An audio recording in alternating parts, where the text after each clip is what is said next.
ভাই ওই দেন দুইজন বই বই মাদক খাইতেছে। ল আমরাও যে ওগুলোকে বয়ে পড়ি। আরে না ভাই, আপনি একজন নেতা মানুষ, আপনি যে ওখানে মারেন আর আমি ভিডিও করি, জনগণ যখন দেখবো যে আপনি মাদকের বিরুদ্ধে, তখন সব ভোট আপনার। এইটা ভালো বুদ্ধি দিছস, ভিডিও চালু কর। এই আমি এই এলাকার রানিং এমপি পদপ্রার্থী, আমার এলাকায় বইয়া তোরা ওপেনে মাদক খান। ভাই আমরাও কিন্তু এই এলাকারই ভোটার। তাইলে বাবা তোমরা এরকম জঙ্গলে বইয়া মাদক খেতে থাকে, তোমরা মাদক খাইবা আমার এসি করা অফিস রুমে বইয়া। আমারে যদি তোমরা ভোট দিয়া এমপি তে নির্বাচিত করো, এখন তো তোমাকে কষ্ট কইরা বাইরে বাইরে খুঁজা মাদক কিনতে হয়, তখন তোমরা মাদক পাইবা অনলাইনে, এমনকি হোম ডেলিভারিও ফ্রি।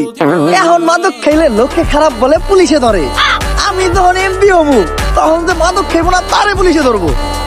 এমনকি মাদক খুররা যাতে ঠিক মতো মাদক খেতে পারে, তাই আমরা প্রতি বছর মাদক খুরদের মাদক ভাতা প্রদান করব।